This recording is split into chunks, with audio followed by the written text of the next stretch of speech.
uma produção WGBH Boston associada a Harvard University. Qual a coisa certa a fazer?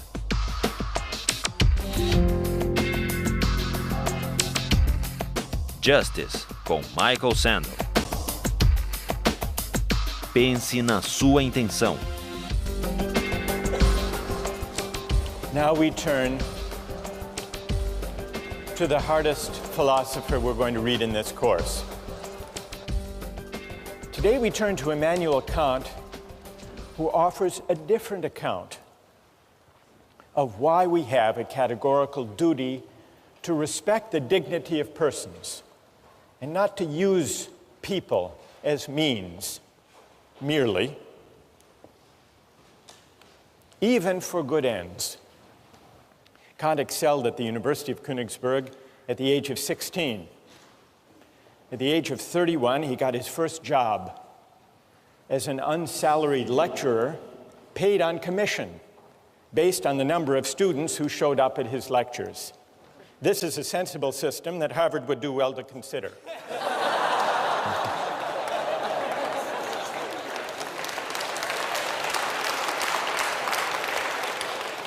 Luckily for Kant, he was a popular lecturer and also an industrious one, and so he eked out a meager living. It wasn't until he was 57 that he published his first major work.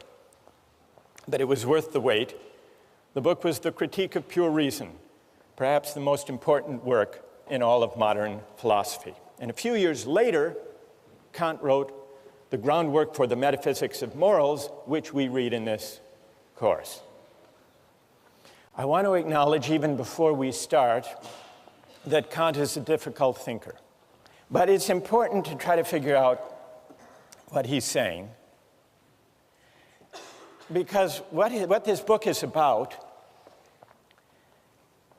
is, well, it's about what the supreme principle of morality is, number one, and it's also, it gives us an account, one of the most powerful accounts we have, of what freedom really is. So let me start today. Kant rejects utilitarianism. He thinks that the individual person, all human beings, have a certain dignity that commands our respect.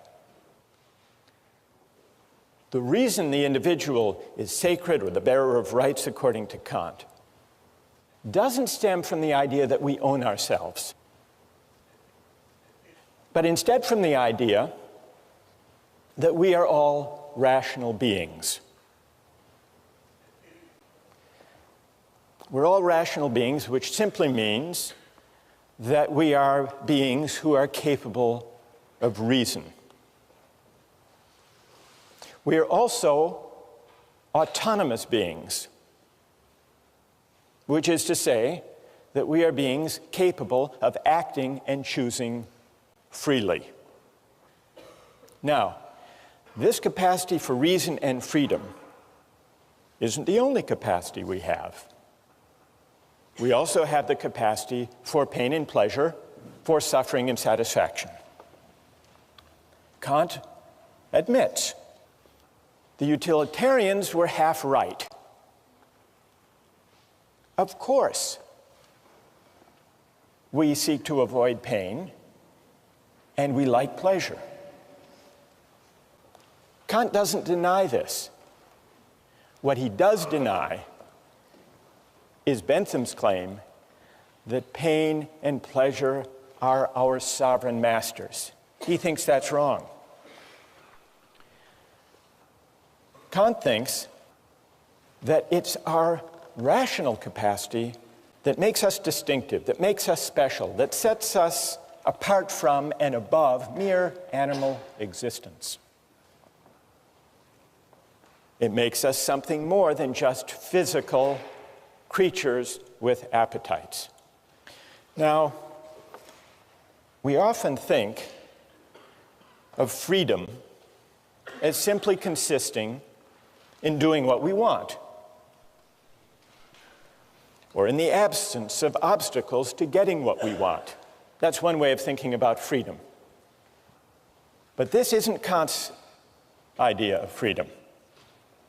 Kant has a more stringent, demanding notion of what it means to be free. And though it's stringent and demanding, if you think it through, it's actually pretty persuasive. Kant reasons as follows. When we, like animals, seek after pleasure, or the satisfaction of our desires, or the avoidance of pain, when we do that, we aren't really acting freely. Why not? We're really acting as the slaves of those appetites and impulses. I didn't choose this particular hunger or that particular appetite. And so when I act to satisfy it, I'm just acting according to natural necessity. And for Kant, freedom is the opposite of necessity.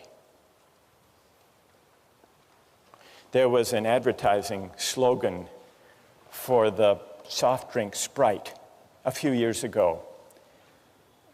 The slogan was, "Obey your thirst." There's a Kantian insight buried in that Sprite advertising slogan. That, in a way, is Kant's point. When you go for Sprite or Pepsi, you might think that you're choosing freely, Sprite versus Pepsi, but you're actually obeying something, a thirst, or maybe a desire manufactured or massaged by advertising. You're obeying a prompting that you yourself haven't chosen or created. And here, it's worth noticing Kant's specially demanding idea of freedom. What way of acting, how can my will be determined if not by the promptings of nature or my hunger or my appetite or my desires? Kant's answer, to act freely, is to act autonomously. And to act autonomously is to act according to a law that I give myself, not according to the physical laws of nature or to the laws of cause and effect, which include my desire to eat or to drink or to choose this food in a restaurant over that. Now, what is the opposite? What is the opposite of autonomy? For Kant, he invents a special term to describe the opposite of autonomy. Heteronomy is the opposite of autonomy.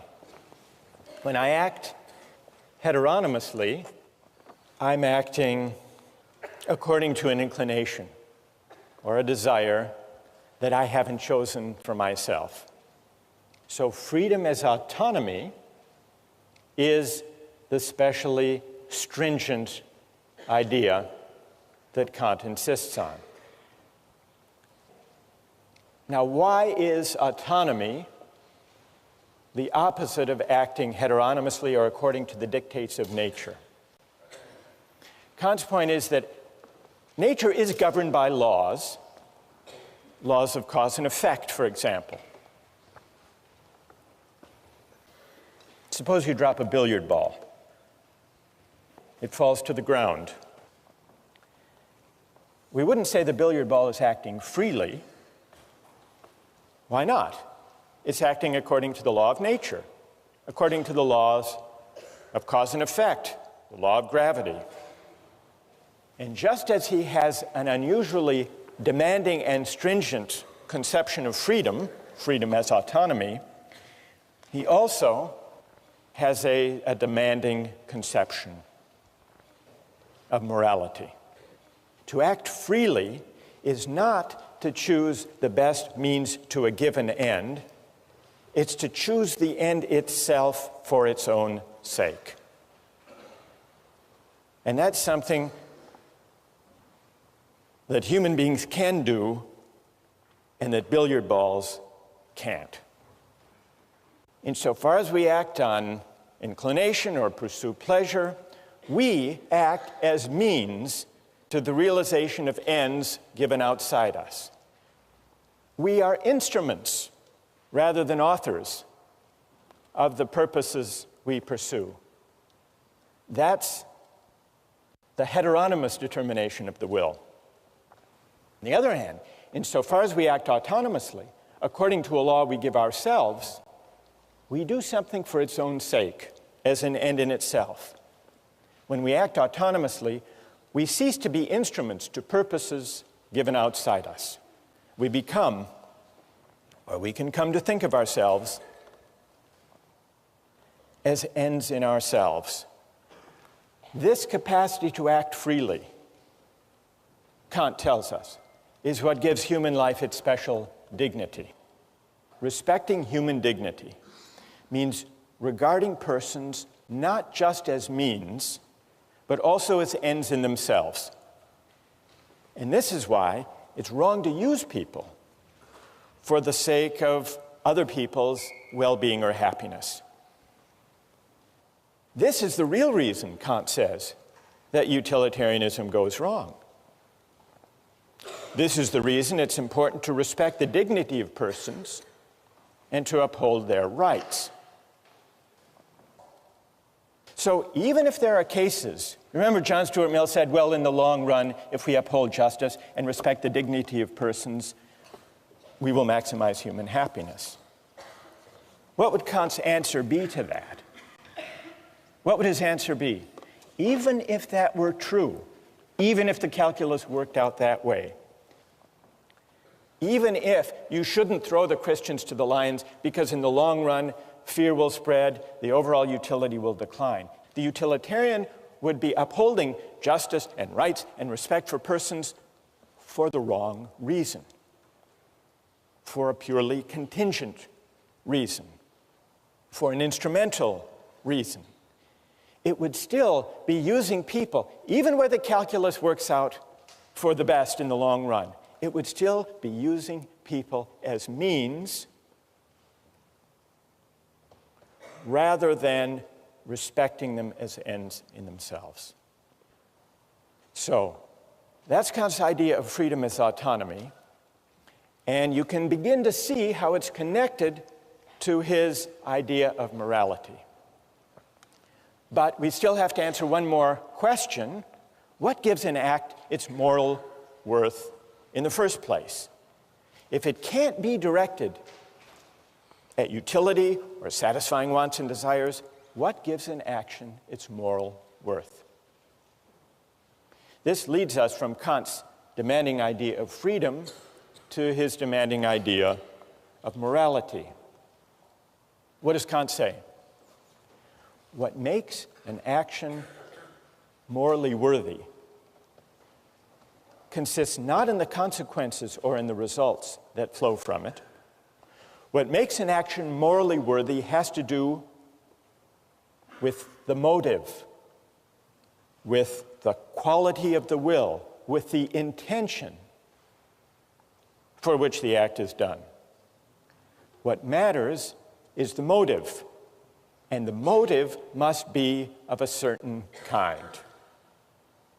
So, the moral worth of an action depends on the motive for which it's done, and the important thing is that the person do the right thing for the right reason. A good will isn't good because of what it affects or accomplishes, Kant writes. It's good in itself. Even if by its utmost effort the good will accomplishes nothing, it would still shine like a jewel for its own sake, as something which has its full value in itself. And so for any action to be morally good, it's not enough that it should conform to the moral law. It must also be done for the sake of the moral law. The idea is that the motive confers the moral worth on an action. And the only kind of motive that can confer moral worth on an action is the motive of duty. Well, what's the opposite of doing something out of a sense of duty because it's right? Well, for Kant, the opposite would be all of those motives having to do with our inclinations. And inclinations refer to all of our desires, all of our contingently given wants, preferences, impulses, and the like. Only actions done for the sake of the moral law, for the sake of duty, only these actions have moral worth.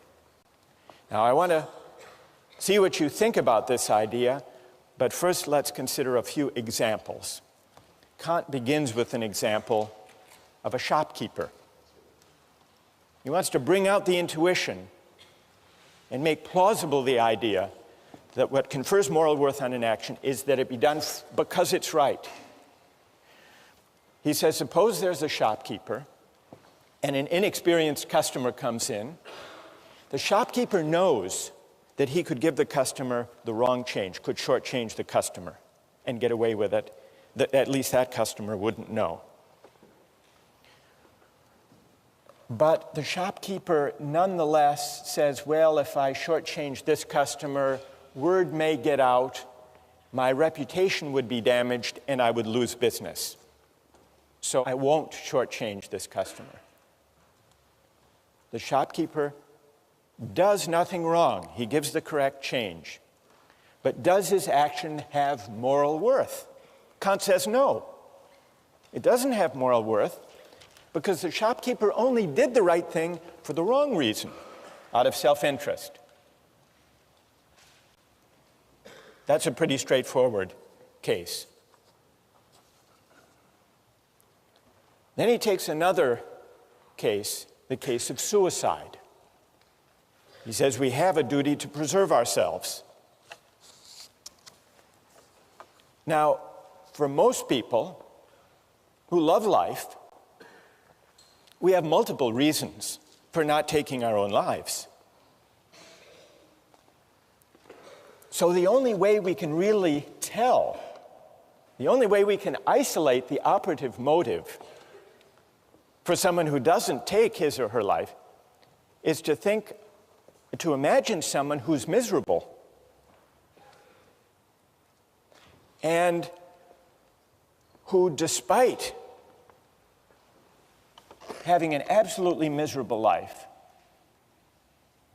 nonetheless recognizes the duty to preserve oneself and so does not commit suicide. That's the force of the example, is to bring out the motive that matters. And the motive that matters for morality is doing the right thing for the sake of duty. Let me just give you a couple of other examples. The Better Business Bureau. What's their slogan? The slogan of the Better Business Bureau? Honesty is the best policy. It's also the most profitable. This is the Better Business Bureau's full-page ad in the New York Times. Honesty. It's as important as any other asset, because a business that deals in truth, openness, and fair value cannot help but do well. Come join us and profit from it. What would Kant say about the moral worth of the honest dealings of members of the Better Business Bureau? What would he say? That here's a perfect example that if this is the reason that these companies deal honestly with their customers, their action lacks moral worth. This is Kant's point. Or a couple of years ago at the University of Maryland, there was a problem with cheating. And so they initiated an honor system. And they created a program with local merchants that if you signed the honor pledge, a pledge not to cheat, you would get discounts of 10 to 25% at local shops. Well, what would you think of someone motivated to uphold an honor code with the hope of discounts? It's the same as Kant's shopkeeper. The point is, What matters is the quality of the will, the character of the motive, and the relevant motive to morality can only be the motive of duty, not the motive of inclination.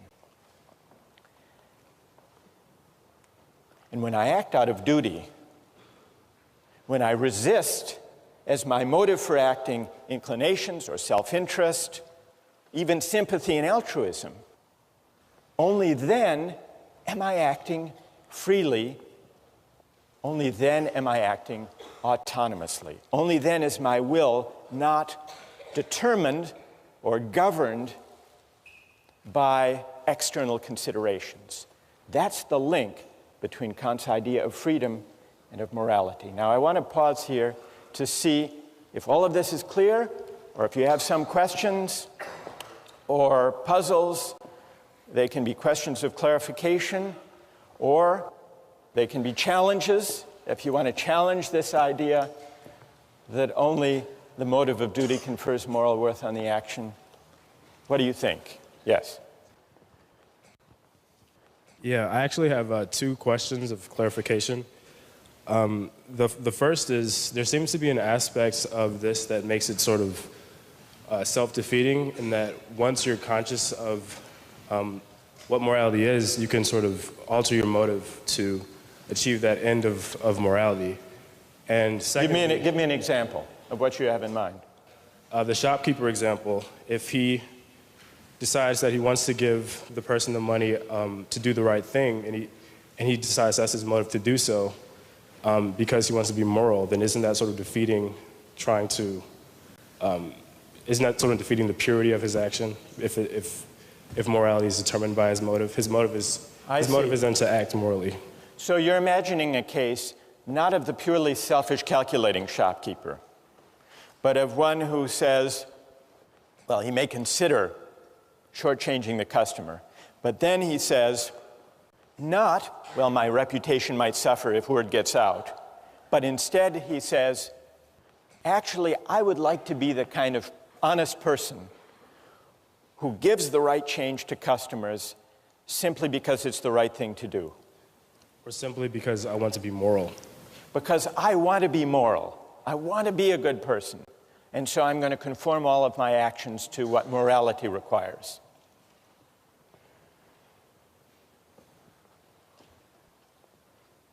It's a subtle point. It's a good question. Kant does acknowledge, you're pressing Kant on an important point here. Kant does say there has to be some incentive to obey the moral law. It can't be a self-interested incentive. That would defeat it by definition. So he speaks of a different kind of incentive from an inclination. He speaks of reverence for the moral law. So if that shopkeeper says, I want to develop a reverence for the moral law, and so I'm going to act, and so I'm going to do the right thing, then I think he's there. He's there as far as Kant's concerned. Because he's formed his motive, his will is conforming to the moral law once he sees the importance of it. So it would count. It would count. All right, and then secondly, very quickly, what stops morality from becoming completely objective in this point? What stops morality from becoming completely subjective? Yeah, like how can, if morality is completely determined by your morals, then how can you apply this, or how can it be enforced? That's also a great question. What's your name? My name is Amadi. Amadi? Yeah. All right. If acting morally means acting according to a moral law out of duty, and if it's also to act freely in the sense of autonomously, it must mean that I'm acting according to a law that I give myself. That's what it means to act autonomously. Amadi is right about that. But that does raise a really interesting question. If acting autonomously means acting according to a law I give myself, that's how I escape the chain of cause and effect and the laws of nature, what's to guarantee that the law I give myself when I'm acting out of duty is the same as the law that Amadi is giving himself, and that each of you gives yourselves? Well, here's the question. How many moral laws, from Kant's point of view, are there in this room? Are there 1,000 or is there one? He thinks there's one, which in a way does go back to this question, all right, what is the moral law? What does it tell us? So what guarantees? It sounds like to act autonomously is to act according to one's conscience, according to a law one gives oneself. But what guarantees that if we all exercise our reason, we will come up with one and the same moral law? That's what Amadi wants to know. Here's Kant's answer. The reason that leads us to the law we give ourselves as autonomous beings is a reason, it's a kind of practical reason that we share as human beings.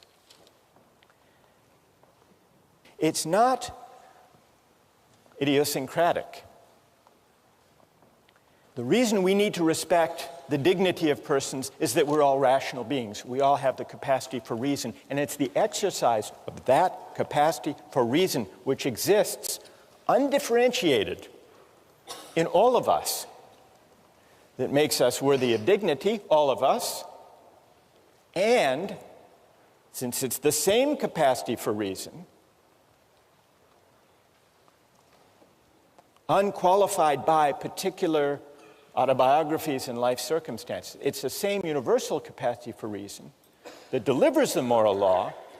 It turns out that to act autonomously is to act according to a law we give ourselves, exercising our reason, but it's the reason we share with everyone as rational beings, not the particular reasons we have given our upbringings, our particular values, our particular interests. It's pure practical reason in Kant's terms, which legislates a priori, regardless of any particular contingent or empirical ends. Well, what moral law would that kind of reason deliver? What is its content? To answer that question, you have to read the groundwork, and we'll continue with that question next time.